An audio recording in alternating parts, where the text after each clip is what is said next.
Hello बच्चों, नमस्कार। कैसे हो आप सब लोग? स्वस्थ हो, मस्त हो? चलो शुरू करते हैं। आज गणित कक्षा 10 1.2 का चैप्टर 5, 6 और 7, ये 3 क्वेश्चन मैंने लिया हुआ है। हालांकि वीडियो ज़्यादा लंबा ना जाए इसलिए मैंने पूरा चैप्टर नहीं लिया हुआ है, तो आपका ये जल्दी से सॉल्व करते हैं।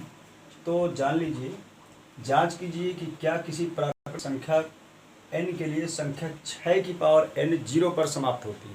तो बच्चों, हमें ये पता करना है कि ऐसी कौन सी संख्या है जो 0 पर समाप्त होती है। तो देखो, हम कुछ जीरो वाली संख्या लेकर मैं आपको बताता हूँ, गौर करना। जैसे हमारे पास 10 है, 100 है, या 50 है, या फिर 1000 है। ये देखो, कुछ ऐसी संख्या लिखी हुई हैं जो संख्याएं 0 पर समाप्त हो रही। इनके अंत में देखो, सबके अंत में 0 लगा हुआ है। अब अगर हम इनके अभाज्य गुणनखंड निकालते हैं तो देखो क्या स्थिति आती है। अगर इसके अभाज्य गुणनखंड निकालेंगे तो 5 एकम 5, यानी 10 के अभाज्य गुणनखंड में 2 गुणा 5 आ गया। इसी तरह 100 के अभाज्य गुणनखंड में हमारे पास संख्या आ गई 25 दूनी 50, 5 पंचे 25, 5 एकम 5, यानी कि 100 के अभाज्य गुणनखंड में 2 की पावर 2 गुणे 5 की पावर 2 आ गया। 50 के अभाज्य गुणनखंड में 25 दूनी 50, 5 पंचे 25, 5 एकम 5, तो 50 के अभाज्य गुणनखंड में 2 गुणा 5 की पावर 2 आ गया। इसी तरह से 1000 को देखते हैं। हमारे पास 500 बार में कट गया, फिर 2 दूनी 4, 2 पंचे 10, फिर 2 एकम 2 दूनी 4, 2 पंचे 10, फिर 5 दूनी 10, 5 पंचे 25, 5 पंचे 25, 5 एकम 5। तो हमारे पास 1000 के अभाज्य गुणनखंड आ गए 2 की पावर 3 और 5 की पावर 3। तो बच्चों, यहाँ से हमें क्या देखने को मिल रहा है कि देखो, जब संख्या 0 पर समाप्त हो रही थी उसके अभाज्य गुणनखंड में 2 और 5 आया।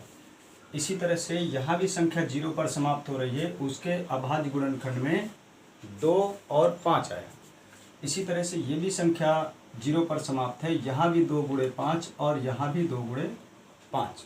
ठीक, तो इसका मतलब हमारे पास एक बात तो क्लियर हो गई कि जो संख्या 0 पर समाप्त होगी उसके अभाज्य गुणनखंड में 2 और 5 कम से कम एक बार तो आना जरूरी है। अधिक कितनी भी बार आ जाएं। तो अब हम इसको देखते हैं कि जो सवाल हमारा पहला नंबर कह रहा है ये कैसे सॉल्व होगा। तो अब हमारे पास 6 की पावर n लिखा है।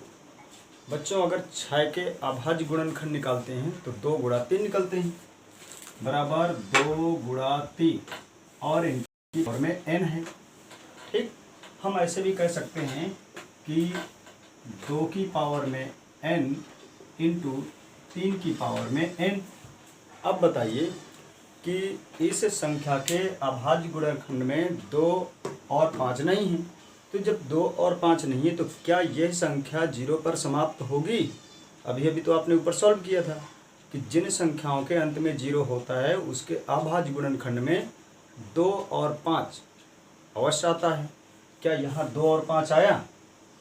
नहीं ना। तो हम लिखेंगे, जवाब किस तरह से देंगे? अब ये देखो, लिखेंगे कि 6 की पावर n के अभाज्य गुणनखंड 2 की पावर n इंटू 3 की पावर n है, आता है। यह संख्या 0 पर समाप्त नहीं होगी क्योंकि किसी संख्या के 0 पर समाप्त होने के लिए उसके अभाज्य गुणनखंड में 2 और 5 का होना जरूरी है। ठीक, तो इस तरह से हम इस सवाल को सॉल्व कर देंगे। अब बच्चों हम देखते हैं अगला नंबर क्वेश्चन।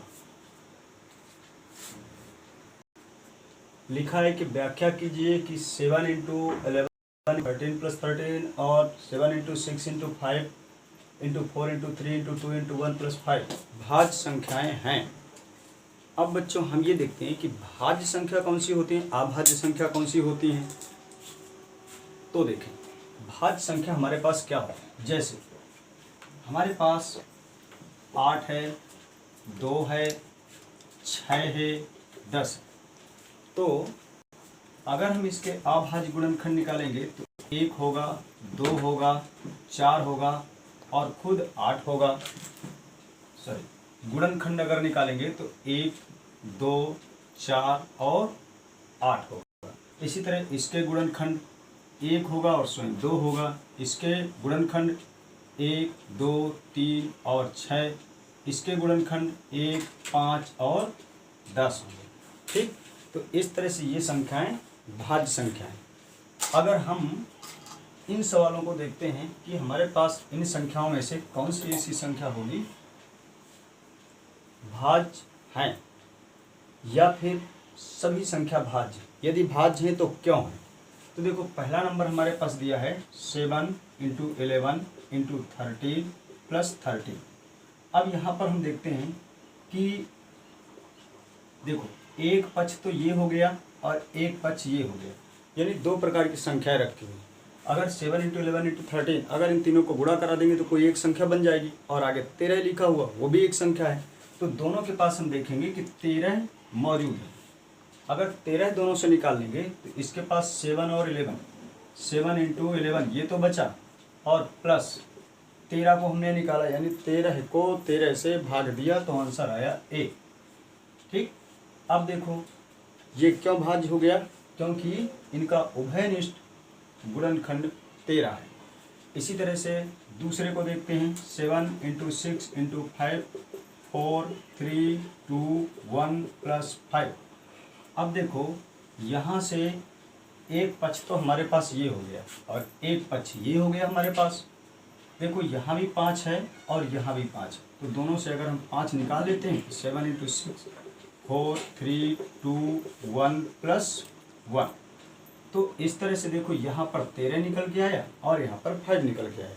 तो ये संख्या हमारे पास भाज्य संख्याएं हो जाती है। इन्होंने पूछा था कि भाज्य संख्याएं क्यों हैं, तो लिखेंगे कि दोनों संख्याओं में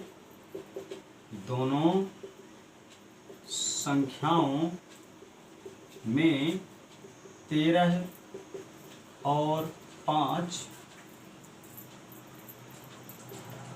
उभयनिष्ठ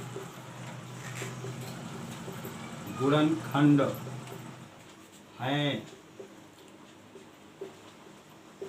इसलिए ये संख्याएं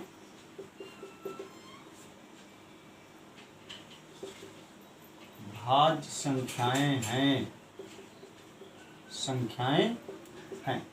तो इस तरह से बच्चों इसको सॉल्व कर देना है बिल्कुल आसानी से, ज़्यादा टाइम इसमें नहीं लगाना है। परीक्षा में आए तो बिल्कुल हल्के से इसमें ऐसे ही जवाब दे देना है। अब हम देखते हैं किसी खेल के मैदान के चारों ओर एक वृत्ताकार पथ है। इस मैदान का एक चक्कर लगाने में सोनिया को 18 मिनट लगते हैं, जबकि इसी मैदान का एक चक्कर लगाने में रवि को 12 मिनट लगते हैं। तो देखो मान लो कि किसी एक जगह से चलना शुरू करते हैं, मान लो 2 लोग हैं और इसी पॉइंट से चलना शुरू करते हैं। ठीक, एक यहाँ से चलना शुरू करता है। अब एक का नाम है रवि और एक का नाम है सोनिया।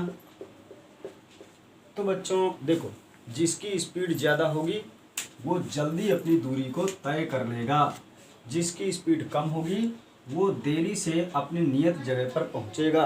लेकिन ये किस तरह से घूम रहे हैं, एक ही स्थान पर एक ही समय पर चलना प्रारंभ करके एक ही दिशा में चलते हैं, कितने समय बाद वो पुनः प्रारंभिक स्थान पर लौटेंगे, यानी कि ये गोल गोल ऐसे चल रहे हैं।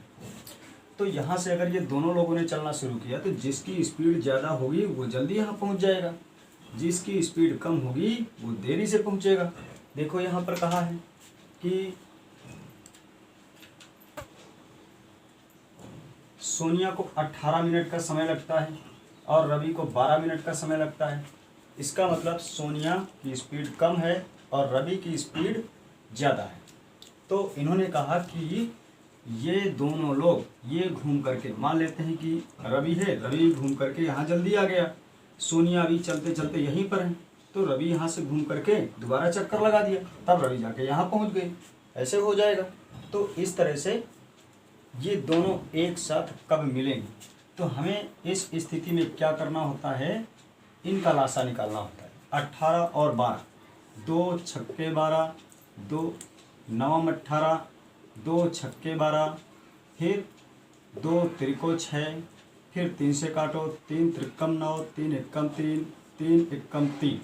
अब 2 गुणा 2 गुणा 3 गुणा 3, 2 दुनाई 4, 4 तियाँ 12, तियाँ 36। देखो समय हमारे पास मिनट में दिया है तो आंसर भी हमारे पास मिनट में आएगा। 36 मिनट बाद ये अपने नियत स्थान पर पहुंच जाएंगे। तो इस तरह से बच्चों हमने 1.2 को सॉल्व कर दिया। अब आप इसको सही तरीके से देख लीजिए और अगर आपको अच्छा लगे तो लाइक करो, शेयर करो और हाँ, कमेंट करना बिल्कुल मत भूलना।